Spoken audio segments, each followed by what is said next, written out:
Morning all, I'm back at Alton again. I've chosen a specific area. Um, it's late September, and at this time of the year the bream in any venue such as this are at their biggest.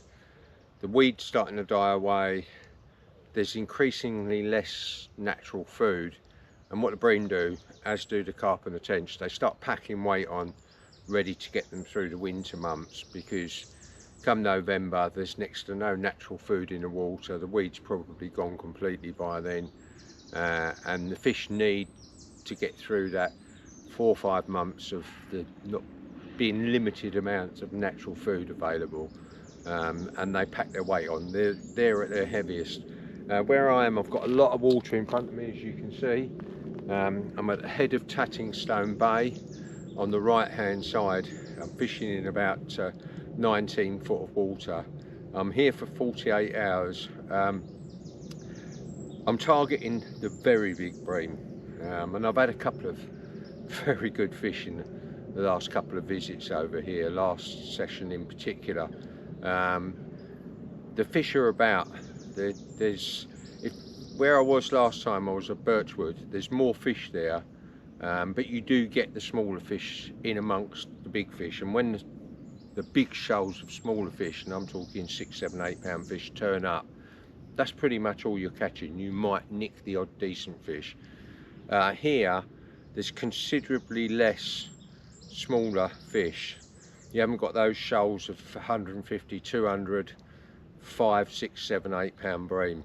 You've got shoals that are swimming around in 4, 6, 8, 10. You might get a shoal of 12 fish, 15 fish even, on a good day. And there's probably, I would say, there's a few of those shoals in front of me, because I've got a mile and a half of water. But ahead of this bay, there's always a couple of 3 or 4 shoals hanging around. Not always exactly where you're going to feed or where you're going to fish. You've got to wait for them to come to you, and you know, sometimes you'll catch 2 of them and the shoal will be gone because there's only 4 in the shoal. Sometimes you'll catch 5 or 6 from one shoal in the space of a couple of 3 hours, and those fish will move on. And it's completely different than when you're tackling the big shoals. You need a lot of bait to hold them. I'm using a similar amount of bait, but there's a different mindset behind it.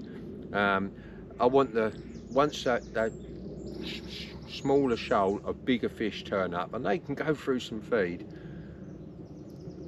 either spook, I've caught them all, or I've caught half of them and they've moved on. There's still some feed out there for the next shoal to mooch around maybe a couple of 3 or 4 hours later. And that's the way it works. It's the waiting game somewhere like here, as I've shown in the past when I've fished here. And I've not always had the big fish. There's a handful of smaller fish hanging about. But if I'm going to have a chance of catching a really big bream, it's going to be from here. I've always had around this area some of my biggest bream, and I think there's a reason for that. I used to catch the bigger bream down by Lemons Hill Bridge, but I think with those scarecrow cannons they've got in the field that are going off every 15 minutes, those big fish with that big body mass, when you hear them cannons go off and you've got fry in the margin, it's all the fry scat. What do you think that's doing to the big bream? And I think the big bream have migrated down this end away from the noise of those cannons going off all the time. I hope that makes sense. So a quick update on my cancer situation. Those of you who know me will know that I had a CT scan a couple of weeks ago. I got the results back on Monday, and I've got the cancer again in my bladder, and it's a real blow. Yeah, so that's why I might not be as smiley as normal, but you know what, fishing's my solace and it helps me through it. It's going to be a day operation again, and the reason I've got it in the bladder is really quite simple. When they did the kidney operation, the cells broke away from the kidney during the operation, and there's only one place they're going to end up, is going to be in the bladder, and that's the last time I had it, which was about 5 months ago. It was in my bladder again. it's 12 millimeters, so the size of my little fingernail. So it'll be day surgery. I'm just hoping that the next scan I have in 4 months' time is at some point I'm going to come back and I'm going to be clear. Because once I'm clear once, chances are I'll be clear for the rest of my life. But you know, the important message is, if you feel a little bit unwell or you're not sure, you know, if you're going to loo on a regular basis more often than you normally would, or it's dribbling out, any signs at all, for me it was I had slightly pink urine, go and get yourself checked, get in early. My cancer was the most aggressive form of cancer there is, so had I left it a year, I would have been talking weeks or months to live. Because I've got it early, I've given myself a chance to at some point be clear completely. And you know, I'm the world's eternal optimist and a positive thinker, and fishing helps that positive thinking. So yeah, I'm just waiting on a date now. It's going to be before the end of September, the date. So it'll be day surgery, and I'll get back to you. But yeah, a lot of people might go, oh, you've just had a cancer diagnosis and you've gone fishing. Fishing's my solace. My wife understands that, my family understand that, and I don't want to be sitting indoors watching telly going over it in my head. Coming fishing clears my thoughts completely, and I can focus on the fishing, and I'm not suppressing my feelings and my emotions about my cancer. You know, if somebody asks me how I am, uh, I'm 99% fine on the outside. Inside, I'm crying a little bit. You know, it's not great. You know, it's rubbish. So, and you've got to get that out. And I find talking about it helps, and I also find game fishing helps. So, anyway, I'm going to catch some fish now. So, see how it goes. Thanks for watching as always. Don't forget, subscribe. Helps my numbers.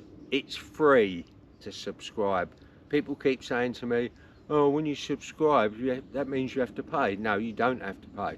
It's all you're going to get. It's all you need is a Google account with your email, or just your email account. You subscribe, and if you've not got an account, they ask you for an email address, and you've subscribed. They're not asking you for any money. The only reason they're going to use your email is you'll get a notification when I put another video up. Well, if you subscribe because you like what I'm saying, then there ain't an issue with that, you know. Unlike some of the Tesco's and Waitrose and John Lewis, email after email. Anyway, another story. Gonna get the kettle on, have a cup of coffee and catch some fish. Cheers guys.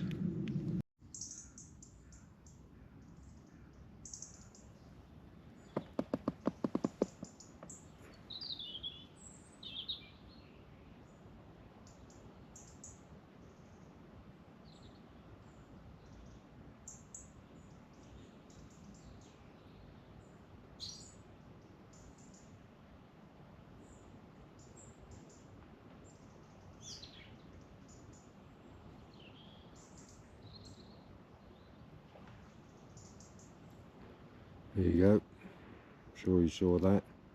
Probably heard it as well. That's a fair distance out from where I'm fishing. And another one just beyond it. But there's fish in this area, and that's all I need to know. Once I've put my ground bait out, it might take them a couple of 3 or 4 hours to find my bait. But at some point, they will. And as I've shown in the past, once they've turned up on your bait, make sure you get enough bait out there to hold them, and you'll keep catching them. If you don't put enough bait out, the fish will just move off. They'll move in, you'll catch a couple of fish, they'll clear up what ground bait's out there.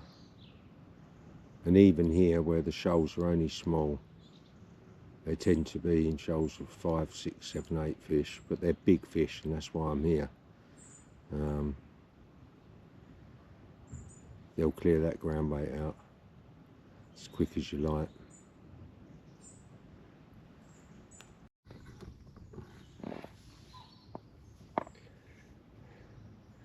Right, so this is going to be my mix for today.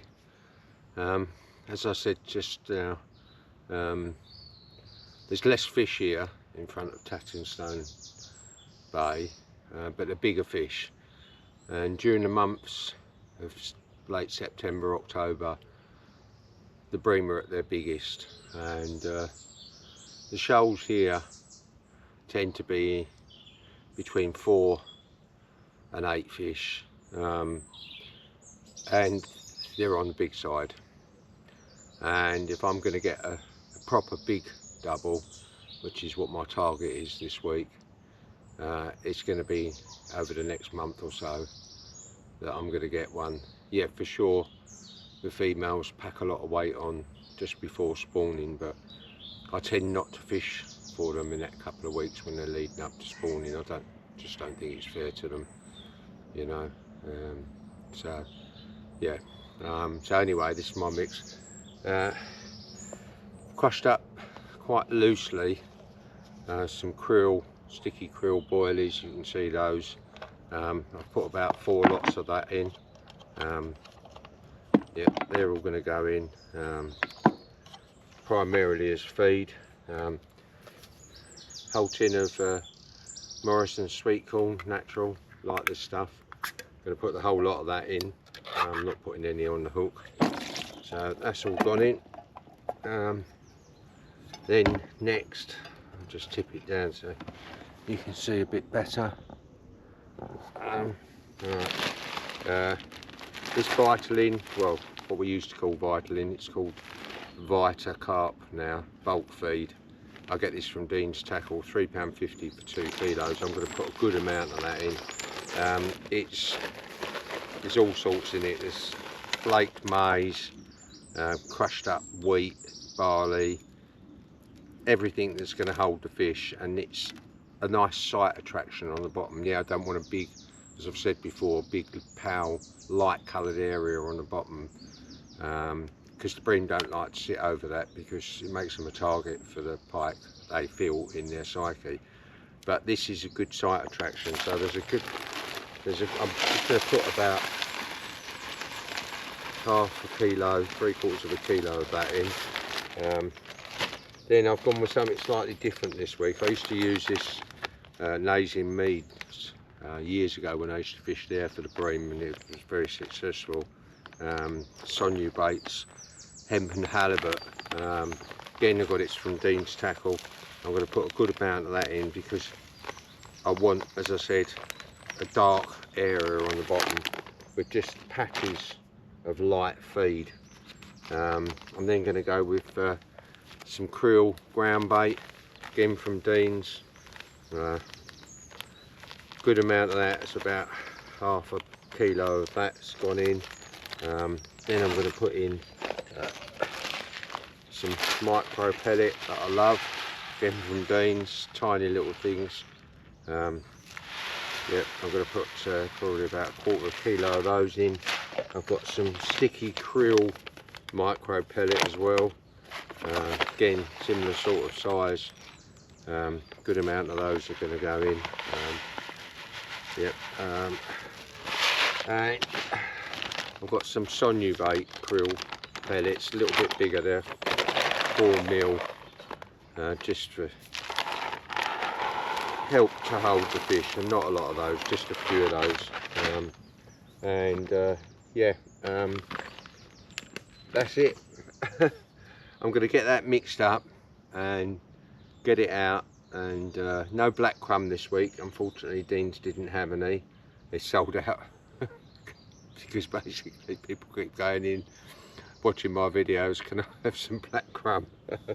So that's why I bought that Sonu bait, hemp and halibut. Anyway, I'm going to get that mixed up and get it out. It's just about first light, and this, if you're going to put some feed out, this is a good time to do so. So let's get that mixed up and I'll get back to you. So I've gone with 26 balls of ground bait. You can see the consistent sizes, and there's a reason for that. I don't know if you can see my marker float out there.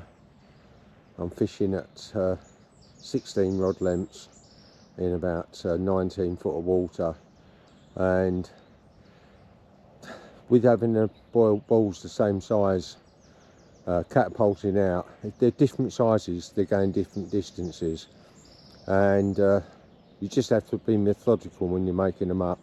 They haven't got to be millimetre perfect, but they've got to be pretty much the same size, and then they'll, when you catapult them out, they'll go the same distance. I hope that makes sense. Right, so these are the rigs I'm using, same as usual. 50 gram feeder, you can see that. What we used to call a cow lead in the old days. Got that 3 inches of free movement, buffer bead. There's a quick change to change my hook links as I need to. 10-pound Gardner braid hook link. That's a size 8 Drennan barbel hook, and that's a krill active boilie with a bit of pink pop-up corn at the front of it. I know I've said this before, but for those of you watching for the first time, this stopper bead, once I pack the feeder with ground bait, I push the stopper bead inside the feeder, and then when I'm casting, basically it sits like that with the ground bait, and what that means is the rig can't go over the top of the feeder as I'm casting out, and in particular in the winter, last thing you want is your rig out there and it's wrapped around the feeder. That eliminates that free movement that I've got with the feeder, so it's like a semi-fixed bolt rig, if that makes sense. And the idea behind that is the fish can, particularly with a big bream, which I'm targeting today, they've got big bellies on them, they bend down to pick the bait up. If they feel any resistance straight away where the feeder's fixed or the hook link is wrapped around the feeder and there's no free movement there, they'll spit the bait out straight away. And the idea with this free movement is they can bend down, pick the bait up, sit back up, still not feel anything, start to turn away, and as they turn away they feel the resistance, and that makes them go wallop, and they're hooked. The other rig, I've got 2 like that. The other rig's the same rig, same amount of movement, etc., except I've gone with a 8mm krill pellet, which I often use. And for those of you who've not seen it before, this time of the year, well, all year round, I shrink wrap the pellet. The idea is that behind that is that it gives you a bit of longevity out in the water. I don't completely cover it, I just put a sliver of that Calder shrink wrap around it. When I'm making a cup of coffee, I do half a dozen of them at a time. This gets a lot of bites, and more often than not it tends to be smaller fish. And my idea is that I'll fish one rig like this, and I'll probably start to get indications on this before I will on the boilies as the fish start to turn up. As soon as I know the fish are in the area and I'm getting indications, or I've had a couple of small fish, I'll switch this to a boilie. Invariably, once the bream are there, I'll switch down to 2 rods, and in the past I've often fished with just 1 rod when the bream are there, especially here where the shoals are relatively small. As I said earlier, they're between 4 and 8 fish. You might get a shoal with maybe 10 or 12, and over a 48-hour period, I'll catch a couple of fish out of one shoal, and maybe 4 or 5 fish if I'm lucky, and they'll possibly move on, and then another shoal. There's lots of small shoals. When I say lots, there's probably 10 or 12 small shoals of bream here, but you haven't got the massive shoals of small fish. And when I say small fish, I'm talking 6, 7, 8 pound fish. They can be in 200-300 fish in a shoal, and if you drop on those, that's all you're going to catch. And as I've said before, I'd rather have one 10-pound bream than 20 8-pound bream. And don't get me wrong, you know, I'll never turn my nose up at an 8-pound bream, and in particular in the winter if I'm over here, a bite's a bite, a fish is a fish. Yeah, we're heading in that direction now. So anyway, I'm going to get my rods out and I'll get back to you as and when. Cheers guys. Just quickly before I cast out, once the feeder is packed with ground bait, as you can see how much of the hook link is hanging down, and that means that's not going to wrap over the top on the cast. And like I said, in the winter, that's really important. Don't want to have your gear out there for 4, 5, 6 hours waiting for a bite. Bring it in, find out it's all tangled up. This is almost 100% foolproof. Well, it is 100. I've never had it tangled doing this. So that little stopper bead goes inside the ground bait, and then I pack it with more ground bait. The other good thing about this is when it hits the bottom, the fish in here react quite positively to the sound of a feeder hitting the water and hitting the bottom. And then once that hits the bottom, that ground bait will fall out of the feeder over the top of the hook bait and cover it up. And what I do is I pack it really hard at the top and looser at the bottom, so that when it does hit the bottom, the ground bait will go in the direction of my bait, and hopefully the fish will start munching around on the ground bait, find my hook bait, not think anything about it, and off it goes. The other thing I didn't mention earlier is I put a bit of pole float silicone over the top of my hook, and it doubles up as a blowback rig, but also helps keep my bait, as you can see, dead in line with the hook. And also it eliminates the taste of the metal in the fish's mouth. As the fish puts its mouth over the top, if you've ever had metal in your mouth, a bit of foil, kitchen foil, foil off a sweet, and it's horrible.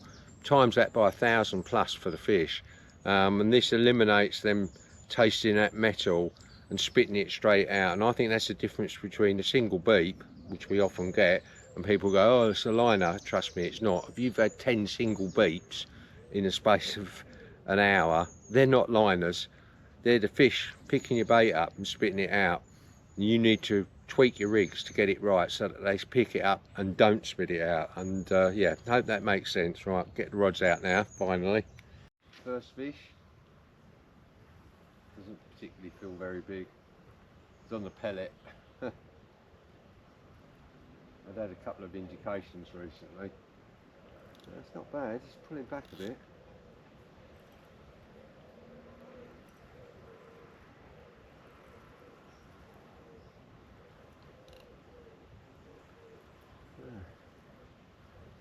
I'm pleased to catch during the day. Normally, this is not as deep as birchwood. They don't always feed during the day over here. But, this fish is better than I thought it was. Bring back a bit.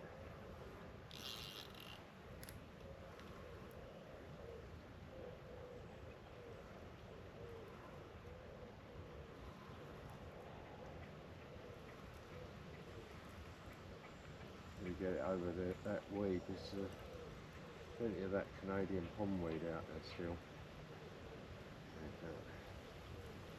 Here she comes.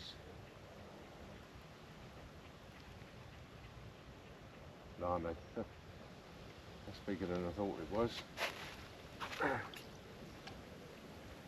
See that? That's a nice fish for the middle of the day. I'll be happy with that. Right, get her unlooked, have a look.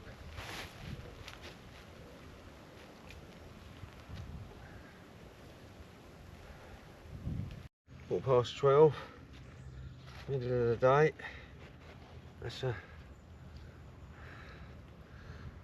another clonking autumn bream. Lovely fish, not a double, but still great stamp for the middle of the day. Slip her back. I might celebrate with a cup of coffee. Going across the other line. Not big fish at all. Not bad,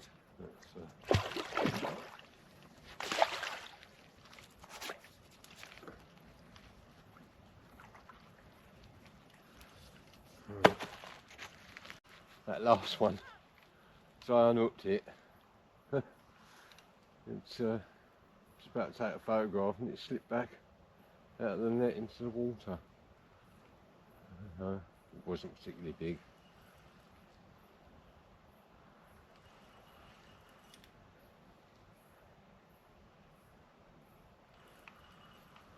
This one's pulling a bit.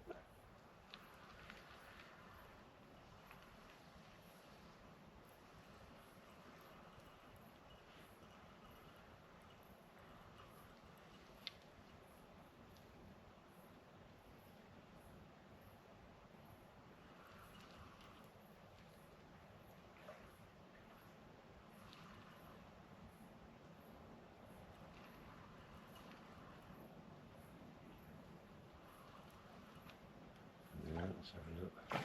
Well, that's quite a nice fish.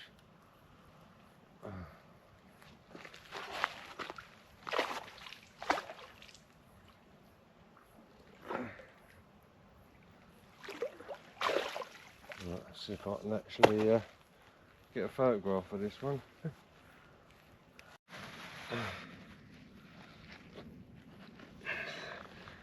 Not massive, but it's a nice fish. There we go. That's not a bad fish, is it, actually? It feels heavier than it actually looks.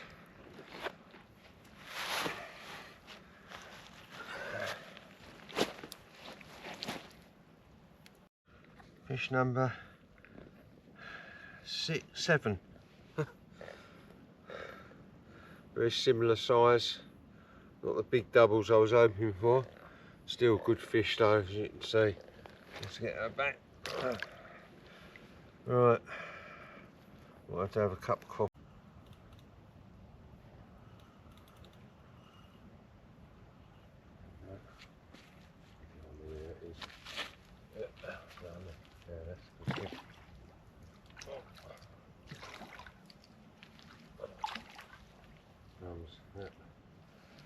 That's a good one.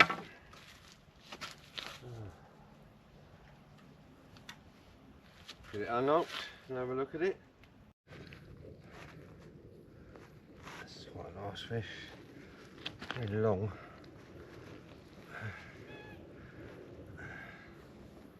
There we go. See that? Hey.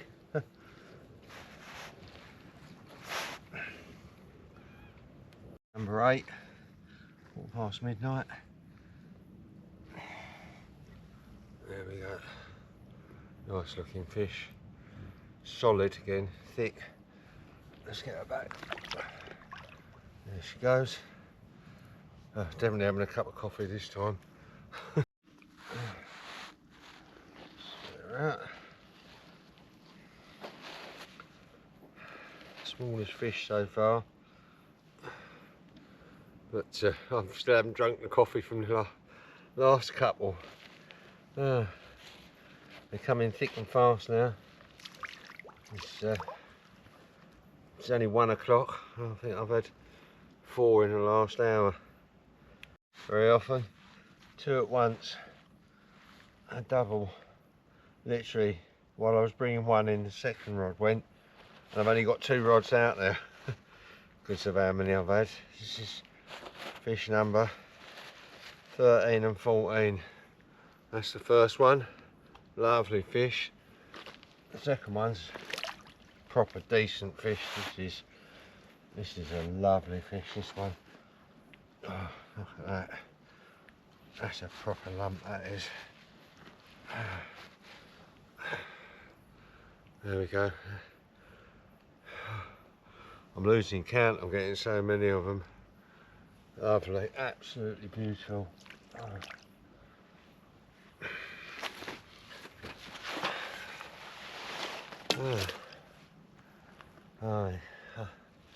Losing count.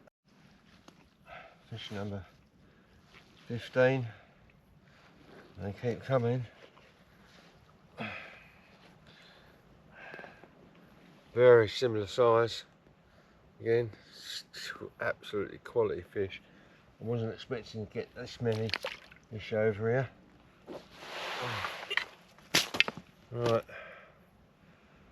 Ah.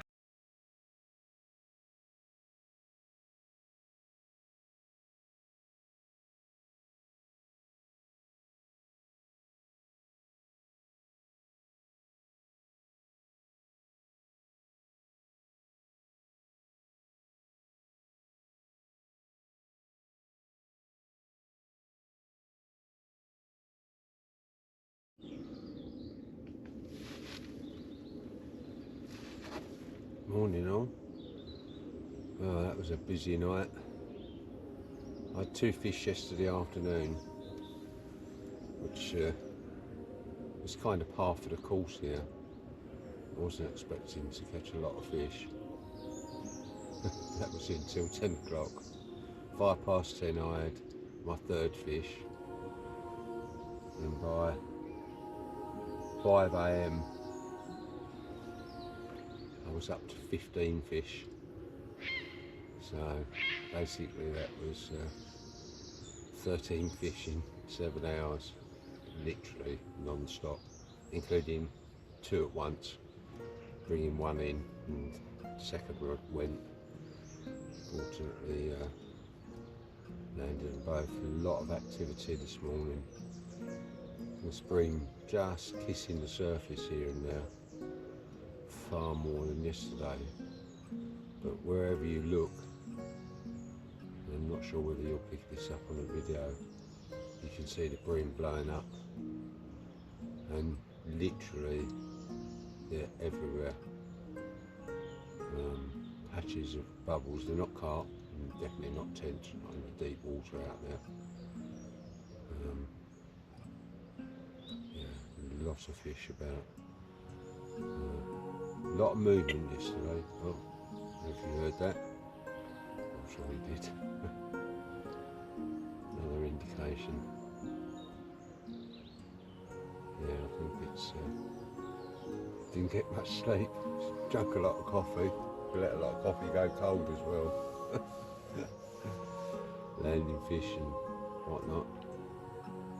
A bit overcast today. I think that might have increased the amount of activity. It was clear during the night, but there was no moon. Air pressure's decent.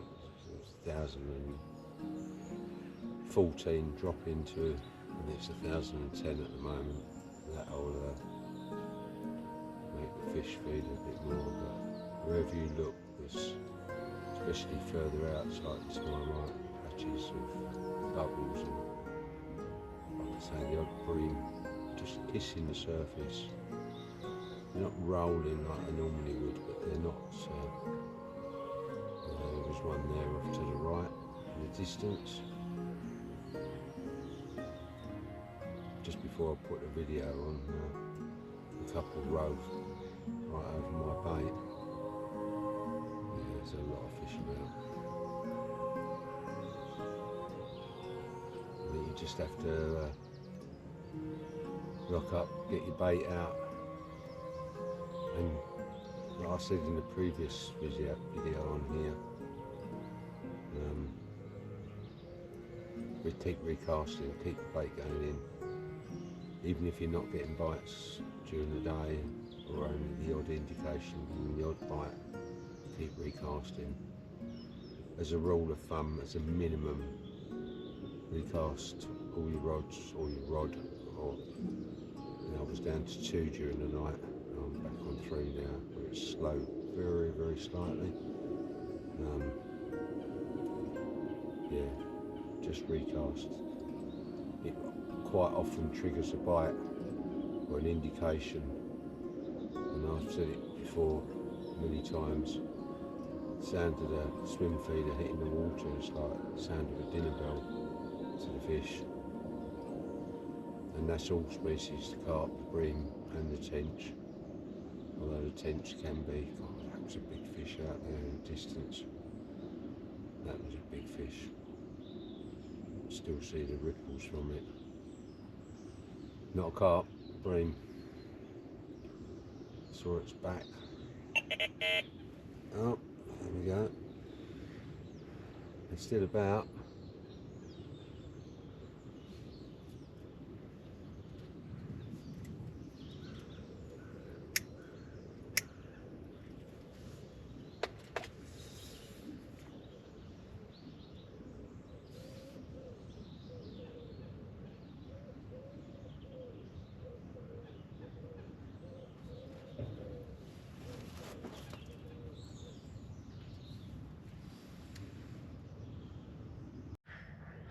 Morning all. It's, yeah, the following morning after the first night. I'm not going to stay for 2 nights. Finished on 18 fish, a couple of very good fish amongst them. Yeah, I can't grumble. It was a good session. I'm tired. I caught a lot of fish in darkness, didn't have any sleep at all, so I need to head home and get some sleep, because I'm still getting indications now, and chances are with this cloud cover they'll feed during the day and I won't get any sleep. And in my situation I need to put my body first. So anyway, I hope you've enjoyed watching. Another great session on Alton water here in Suffolk, and please don't forget to subscribe. It's free. I keep saying it, but people seem to think you have to pay to subscribe. You don't. So cheers guys, thanks for watching as always. Speak to you soon.